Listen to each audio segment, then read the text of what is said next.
আসসালামু আলাইকুম ভিউয়ার্স। আশা করি সবাই ভালো আছেন। আ বেশ কিছুদিন পর আজকে নতুন একটা ভিডিও আপনাদের সাথে শেয়ার করতে চলেছি। তো আজকের টপিকস হচ্ছে সেভিংস আসলে কোনো ইনভেস্টমেন্ট বা বিনিয়োগ কিনা? এই বিষয়টা নিয়ে কথা বলব। আমরা কিন্তু প্রতিনিয়ত কিছু অর্থ সেভিংস করে থাকি। সেটা আ যারা চাকরিজীবী আছে, যারা ব্যবসায়ী আছে, যারা কৃষক আছে, যারা সাধারণ মানুষ আছে, তারা তাদের ইনকাম থেকে একটা অঙ্ক তারা কিন্তু চেষ্টা করে সেভিংস করার। তো সেভিংস হ্যাবিটটা নিঃসন্দেহে ভালো। কিন্তু আ ব্যাংকগুলা এমনভাবে সেভিংসকে রিপ্রেজেন্ট করে যেন মনে হয় সেভিংস এর চেয়ে ভালো কোনো আ বা সঞ্চয়ের থেকে ভালো কোনো বিনিয়োগ আর নাই। তো ব্যাংকগুলো কিন্তু সবসময় মুখিয়ে থাকে কিভাবে আপনার কাছ থেকে সঞ্চয় তারা বেশি সংগ্রহ করতে পারবে। তো আমরা সাধারণ মানুষ নরমালি ডিপলি চিন্তা করি না। কিন্তু আ সাধারণ সেন্সে আমরা ধরে নেই যে হ্যাঁ, সেভিংস সবথেকে বেশি লাভজনক। আ সেগুলো আমরা বিভিন্ন স্টাইলে করে থাকি। সেটা হচ্ছে আমরা ডিপিএস করা বলেন বা আ বিভিন্নভাবে আমরা করে থাকি। তো যাই হোক, সেভিংস আ আসলে কোনো বিনিয়োগের ক্রাইটেরিয়া মেইনটেইন করে কিনা সে বিষয়ে আমরা কথা বলব। তো সবার আগে যেটা বলতে হবে সেটা হচ্ছে আ বিনিয়োগ বা ইনভেস্টমেন্ট বলতে কি বুঝি? বিনিয়োগ বলতে আ কোনো অর্থ এমন খাতে ব্যয় করা যেটা কোনো অ্যাসেট বা সম্পদ ক্রয় করে এবং সেখান থেকে অর্থ উৎপাদন করে এবং আ ভ্যালু মানে ভ্যালু ক্রিয়েট করে বা ভ্যালু আ এটা বাড়তে থাকে বা অ্যাপ্রিশিয়েট হয় সেই সম্পদের ভ্যালু। সহজ ভাষায় বলতে গেলে আ বিনিয়োগ বলতে সেই সকল আ খাতে ব্যয় করাকে বোঝায় যেখানে বিনিয়োগ করলে প্রতিনিয়ত সেখান থেকে অর্থ ইনকাম হবে এবং ওই সম্পদের মূল্য বাড়ার সম্ভাবনা থাকে। সেটাকে আমরা সাধারণ ভাষায় আমরা বিনিয়োগ বলে থাকি। আচ্ছা। তো সেভিংস এর ক্ষেত্রে কি হয়? আমরা যখন সেভিংস করি তখন আ কিছু টাকা আমরা মান্থলি, উইকলি বা হাফ ইয়ারলি বিভিন্নভাবে আমরা কিন্তু সঞ্চয় করে থাকি। মেক্সিমাম ক্ষেত্রে হয় কি মান্থলি করে থাকি। তো সেই সঞ্চয় করলে যেটা হয় উম ব্যাংকগুলো আমাদেরকে অফার করে যে আপনারা ইন্টারেস্ট রেট পাবেন। আ কত পার্সেন্ট হারে পাবেন সেটা কিন্তু তারা উল্লেখ করে দেয়। তো তারা কিন্তু বিভিন্ন টাইম ফ্রেমে নিয়ে থাকে। যেমন আ ৩ মাস, ৬ মাস, ৫ বছর, তারপর ২ বছর, ১ বছর, ১০ বছর, ২০ বছর মানে এটার টেনার বিভিন্ন রকম আছে। এই মেয়াদকাল বিভিন্ন রকম হয়ে থাকে। তো সেই মেয়াদকালে আপনার এই অর্থগুলো তারা নির্দিষ্ট রেটে একটা ইন্টারেস্ট দিয়ে তারা সাধারণ মানুষের কাছ থেকে বা সঞ্চয়কারীদের কাছ থেকে অর্থগুলো নিয়ে থাকে। আর সঞ্চয়কারী আম ওই লাভটা পাওয়ার আশায় আ সে কিন্তু সঞ্চয় করে। আচ্ছা। তো এখানে ইনভেস্টমেন্টের একটা শর্ত পূরণ করছে যে হ্যাঁ, আমি সঞ্চয় করলে সেখানে আমার অর্থ ইনকাম হিসেবে আসছে। কারণ সেটা আমার ইন্টারেস্ট দিচ্ছে। আচ্ছা, ইন্টারেস্ট আ ব্যাংকগুলো অবশ্যই দেয়, এটা ঠিকই। কিন্তু ইন্টারেস্ট রেট যেটা, সেই রেটটা কিন্তু আপনার মানে আপনার বর্তমান আ যে ইনকাম ফ্লোটা দরকার, ওই অর্থ বিনিয়োগ করে যে পরিমাণ ইনকাম করা সম্ভব, তার খুবই সামান্য একটা অংশ সে দিয়ে থাকে। সহজ ভাষায় বলতে গেলে আপনি যে টাকা সঞ্চয় করছেন, সেই টাকা যদি আপনি কোনো ইনভেস্টমেন্টে যাইতেন, তাহলে ওর থেকে কয়েক গুণ বেশি রিটার্ন পাওয়া যেত। কিন্তু ব্যাংক আপনাকে খুবই সামান্য একটা ইন্টারেস্ট দিয়ে থাকে। আচ্ছা, এবার আ ১ম শর্ত পূরণ করেছে যে হ্যাঁ, ব্যাংকে টাকা সঞ্চয় করলে আমাদের অর্থ বাড়ে বা আমাদের ইনকাম জেনারেট হয়। ইনকাম কোনটা? ওই ইন্টারেস্ট যেটা ওইটা। আচ্ছা, ২য় কথা হলো যে আ অ্যাপ্রিশিয়েট হয়। মানে আমরা বলেছিলাম যে কোনো অ্যাসেটে বিনিয়োগ করলে যদি সেখান থেকে ইনকাম তৈরি হয় এবং তার ভ্যালু যদি বাড়ার সম্ভাবনা থাকে তাকে আমরা ইনভেস্টমেন্ট ধরে নেব। তাহলে প্রথমত শর্ত পূরণ হলো যে হ্যাঁ, আমার ইনকাম বাড়ছে, ইনকাম তৈরি হচ্ছে। দ্বিতীয়ত ভ্যালু বাড়ছে কিনা। আমরা বলব অবশ্যই ভ্যালু বাড়ছে না।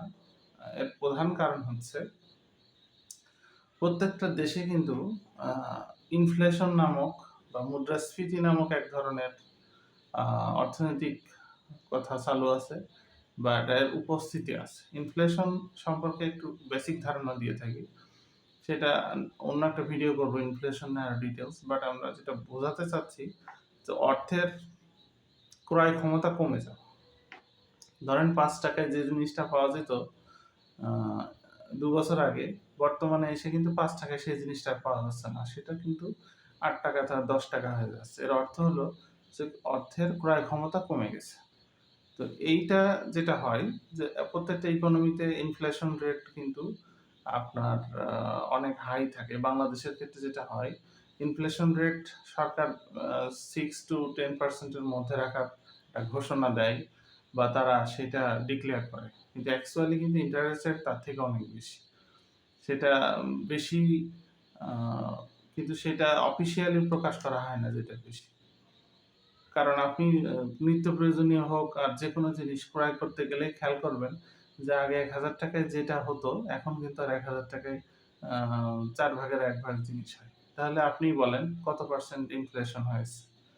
তো যাই হোক আমরা ওইটা নিয়ে আরো ডিটেইলস আলোচনায় যাব। এখানে বিষয় হচ্ছে যে ব্যাংক আপনার কাছ থেকে সঞ্চয় নিয়ে যে পরিমাণ অর্থ ইন্টারেস্ট হিসেবে আপনাকে দিয়ে থাকে সেই পার্সেন্ট ফর এক্সাম্পল আপনাকে 5% ইন্টারেস্ট দেয় যে আপনি 5% রেটে ইনকাম হবে। কিন্তু আপনার ইকোনমিতে ইনফ্লেশন রিয়াল ইনফ্লেশন দেখা যাচ্ছে 20 to 20% প্লাস। তো সেক্ষেত্রে কি হয়? আপনার অর্থের ভ্যালু প্রত্যেক বছর 20% হারে কমে যাচ্ছে। তাহলে আপনি রিটার্ন পাচ্ছেন 5% আর আপনি ইনফ্লেশনে আপনার অর্থের ক্রয় ক্ষমতা কমে যাচ্ছে 20%। তাহলে আল্টিমেটলি আপনার অর্থের ক্রয় ক্ষমতা আ মানে থাকছে খুবই মানে নগণ্য এবং বলা যায় যে ক্রয় ক্ষমতা প্রত্যেক বছর 20% আর সেখান থেকে রিটার্ন হচ্ছে 5% তাহলে 15% হারে প্রত্যেক বছর আপনার অর্থের ক্রয় ক্ষমতা কমতে থাকছে। তো এটা আমি জাস্ট একটা হিসাবের সুবিধার্থে বলছি। 15% বা 20% বা 5% সেটা আমি ক্যালকুলেশন বোঝানোর স্বার্থে বলছি। তো দেখা যায় মেক্সিমাম ইকোনমিতে বা দেশে ইনফ্লেশন রেট অবশ্যই মানে মেক্সিমাম টাইম হায়ার থাকে কারণ প্রত্যেকটা দেশই কোনো না কোনো ক্রাইসিসে যাচ্ছে। যখনই ইনফ্লেশন রেট হায়ার থাকে ইন্টারেস্ট রেটের থেকে তখন আপনার সেভিংস করে কোনো প্রকৃত অর্থে আপনার অর্থ বাড়ে না এবং কোনো বেনিফিট আপনি সেখান থেকে পান না। হ্যাঁ, আপনার যেটা হয় যে আপনি কিছু টাকা ওই সঞ্চয়ের মাধ্যমে accumulate করার সুবিধা পান। যে হ্যাঁ, আমার কাছে টাকা থাকলে খরচ হয়ে যায়, সেটা আমি যদি সঞ্চয় করি তাহলে কিছু অর্থ আমি সঞ্চয়ের একটা প্রবণতা হয়। আ সঞ্চয় প্রবণতা আপনাকে একটু হিসাবি করতে বা ফাইন্যান্সিয়াল ম্যানেজমেন্ট এ সুবিধা দেয়। এ কথা অস্বীকার করছি না। এবং একটা নির্দিষ্ট সময় পরে কিছু একটা অর্থ পুঁজি হিসাবে আপনি পাবেন। এই দুটো বেনিফিট আপনি পাবেন। কিন্তু আপনি যদি চিন্তা করেন অর্থের ক্রয় ক্ষমতা বা অর্থের আ মূল্য বাড়ছে বা আমার টাকা বেড়ে এত গুণ হচ্ছে, বাস্তব অর্থে কিন্তু টাকার মানে যে বৃদ্ধির কথা বলা হয়, এই কথাটা ব্যাংকের কথা। কিন্তু এটা প্রকৃত কোনো চিত্র না। তো যাই হোক আপনাদের হয়তো বোঝাতে সক্ষম হয়েছি যে ইনফ্লেশনের কারণে আ প্রধানত এই যে ইন্টারেস্ট রেট ব্যাংকগুলো অফার করে থাকে, সেটার কারণেই এই সঞ্চয়গুলো কোনো কাজে আসে না। এবং এই সঞ্চয়গুলো থেকে যে রিটার্ন আম দেখতে দেখা যায় অনেক বেশি, সেগুলো বেশি মনে হয়। কিন্তু আসলে সেটা কিন্তু অনেক কমে যাচ্ছে। আচ্ছা আরেকটা বিষয় বলি, ব্যাংক আপনার কাছ থেকে যে অর্থটা নিয়ে থাকে, ধরেন ৳১,০০,০০০ আপনার সঞ্চয় নিয়েছে একজন গ্রাহকের কাছ থেকে। ব্যাংক কিন্তু ওই অর্থ কিন্তু কমপক্ষে ১০ গুণ হারে কিন্তু সে আম বিনিয়োগ করে এবং সেটা থেকে আপনার আ মানে সে বিনিয়োগ করার মাধ্যমে অর্থের ক্রয় ক্ষমতা কিন্তু ১০ গুণ হারে সে কমায় ফেলে। কিভাবে? যেমন আপনার কাছ থেকে ৳১,০০,০০০ লোন নিয়ে সেই লোনটা কিন্তু আম ব্যাংকের কাছে ৳১০,০০,০০০ সমান। কারণ হচ্ছে সে ওই ৳১,০০,০০০ ঘুরায় ফিরায় কিন্তু ৳১০,০০,০০০ পুঁজি হিসেবে বিনিয়োগ করার সুবিধা পায়। এর ফলে কি হয়?